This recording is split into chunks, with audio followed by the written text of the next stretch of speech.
to Jim Harbaugh. That will be next. But right now we got breaking news because Stephon Diggs was just traded to the Houston Texans. Not for a pick this year. It's a second-round pick in 2025. Your reaction, Keyshawn? I'm smiling because I knew he wouldn't be a Buffalo Bill for long. As I said a couple weeks ago, you did say that this was not far-fetched. I could see it coming. You could just see it coming. They needed to figure out from a salary cap standpoint how they can make it work. Now, this just made, in my opinion, it just put Texas in a different area code with the rest of the AFC. They right there now. Right underneath that Kansas City Chief team, they right underneath that. They jump in front of Baltimore for me. Do they? Yes, they do. Think about it, man. They acquired Joe Mixon via trade. We already saw the Rookie of the Year in C.J. Stroud. He's only going to get better. He's not all of a sudden getting ready to turn into Scott Mitchell. That's not happening. No. Okay? Then you look at Tank Dell, get back healthy. He should. Nico Collins has certainly gotten to the point where he understands the National Football League and what it's going to take to be good. He was really good last year. Okay? Dalton Schultz has figured it out. Took a stab at the Cowboys this offseason and got paid, got his money. Yeah. So you start looking at that. Daniil Hunter. Daniil Hunter. You look at the defensive side of the ball. You just look at this young team, man. I'll put them right underneath the Kansas City Chiefs and above the Baltimore Ravens. And I know people, what about the New York Jets? What about the New York Jets? I don't even know what them old dudes. Let's see what they turn out to be. Yeah. Buffalo, they rebuilding now. Okay, Josh Allen wasn't Josh Allen until they got Stephon Diggs. He don't have Stephon Diggs no more. So now you got to go out there and find another Stephon Diggs to make Josh Allen comfortable. Yeah. Okay, your defense is totally different, so that's a different situation. They did sign Curtis Samuel, who's pretty good. But is he Stephon? No. He ain't Stephon Diggs. He's not. I agree. Okay, period. Mm-hmm. So when you look at that, man, this team in Houston, I'm just checking out the division. They might run away with that division. Jacksonville got reservation on their quarterback situation, so he's coming into the season already looking over his shoulder. Agreed. Okay, we don't know what Indy is because Richardson's coming back off an injury, and that ain't really what that is. Tennessee has an entirely new roster. They do. They've made some nice moves, but it's a different, and a brand new head coach, and it feels different to me. Yeah, I mean, I love the L'Jarius Sneed that they picked up. That was good. Yeah, Sneed is good. Mm-hmm. That's one guy, right? But when I look at the way, and this is fascinating to me, the way Houston has bounced back since 3 years ago. Think about that. 2 years ago. Or 2 years ago. I mean, it happened, all the craziness was 3 years. It was. That's why I was like since 3 years ago. But in 2 years, they bounced back. They have. And it all starts with the quarterback, and I'll throw in the head coach. The head coach. Because he's a stud. The head coach. Because I can guarantee you, they're not making moves without talking to DeMeco Ryans about the moves that they're going to make. Yeah. He's not going to sit back there and allow them to set him up for failure. I like it. I love when organizations with young quarterbacks go and get playmakers to have them and make them succeed. It's the best thing ever. When you're a young quarterback and you got playmakers, just check Brock Purdy. Nothing away from him. He's going to be one of the highest paid quarterbacks next year. They're going to give him his money. But if he didn't have all that stuff around him, he'd just be a guy. Yep. Agreed. You know, young quarterbacks have got to have pieces around them to be able to succeed. I like it. I like everything that they've done. C.J. Stroud was a flat-out revelation last year. I did not see that coming. And he didn't just have a little flash in the pan for 2 or 3 games. It was season long. Yes. He just got better and better and better. Again, Dak had a great rookie year. RG3 had a great rookie year. But this was legit, solid, will last. You can just see they got a keeper. And what was not more important, but what was very impressive and important was his late fourth quarter comebacks in situations. Yeah. And even when there was a mistake made, he just bounced back from it and kept it right rolling. He did. He just knows how to play the position. He has a feel for it. He has poise under fire. He can read it and react to it with easy sort of patience. You know, he showed me patience kids don't have in this league. Usually they unravel under fire over time. And that's why I don't understand when these so-called evaluators, when they're evaluating players and they're looking at C.J. Stroud versus other quarterbacks, and they say, well, he doesn't process the information right, or he didn't show up to the Manning's camp, so therefore he blew off the Mannings. Is that your white guy accent? I'm just saying. I didn't say nothing about white guys. Okay. I'm just saying that's how they talk. I kind of liked it, though. No, but that's what they do. He blew off the Manning's passing academy, so therefore we shouldn't draft him. This was the sort of stuff that was going on. It always during the draft. happens. Like, what are you talking about? Because he didn't want to go to somebody's camp, that makes him a terrible player? That's ridiculous.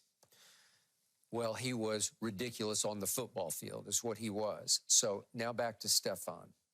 Obviously, his brother, who plays for my Dallas Cowboys, is tweeting at Josh Allen different things about, you know... Families. Yeah, right. Families love the tweeting, huh? They do. And his point was that you were nothing before my brother walked in the door. Well, that was my point a minute ago. It wasn't that he wasn't nothing. He wasn't the same Josh Allen as he is today till Stephon Diggs walked into the door. It's a fact.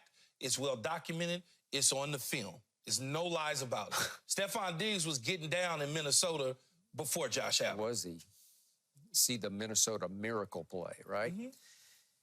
So I don't know. I'm not inside the Buffalo Bills, but you could just see it manifest on the football field last year. They were not on the same page, and it was heading nowhere slowly. And finally, Bills management said, enough of this. We can't live. They chose their quarterback over the receiver. As they should. They should. As they should. They should. Because if they can replace Stephon Diggs, then they good. They keep it moving. But it's hard to find a Stephon Diggs.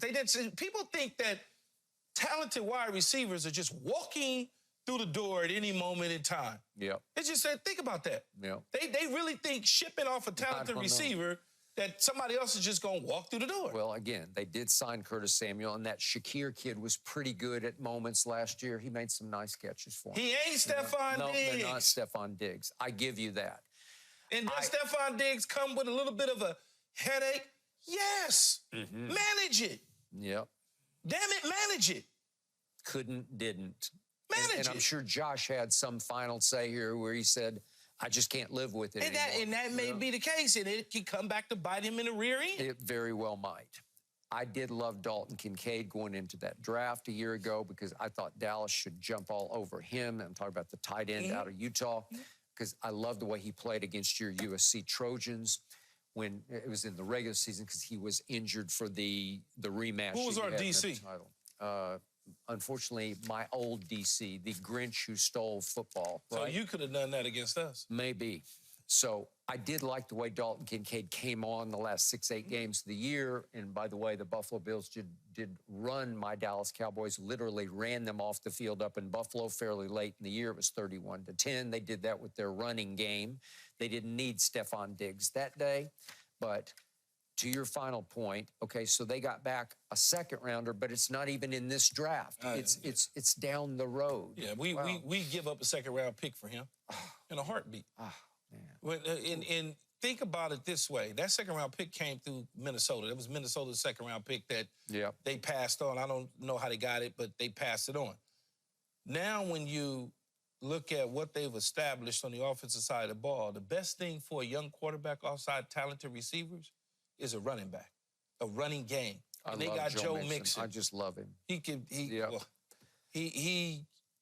really be a guy that is a force to be reckoned with an offensive line that's really good. His numbers fell off some last year, but remember, Joe Burrow was hurt. Joe Burrow hurt. Higgins hurt. I mean, Cincinnati was a different team. Cincinnati was a different team. It was time for Joe Mixon to get some money. He's a little bit older for the position. He is, but he's still got a couple of big bang I know, but they made a decision they made more of a financial decision than a production decision, in my opinion, in Cincinnati, because they got to look and allocate money to other players via the draft, free agency, next year, Chase, they got to figure out what to do with T. Higgins, all of those sort of things. So the best thing to do was move on from Joe Mixon. Joe Mixon landed in a perfect spot with a C.J. Stroud. Now, when you're thinking about putting 8, 9 men in the box, you got to think twice. Because now you got Collins, you got Tank Dell, you got Stephon Diggs that can play outside and inside. And Dalton Schultz. And Dalton Schultz. They got a real squad, man. And Joe Mixon. And they know how to coach. Hey, Joe Mixon can really catch it, too. And he can catch the ball in the backfield. Cowboys should have got him. Don't get me started. Should have got Derrick Henry. Oh, So I will give you Texans win the South. I will not give you Texans are better than Baltimore. I can't go that far just yet. okay.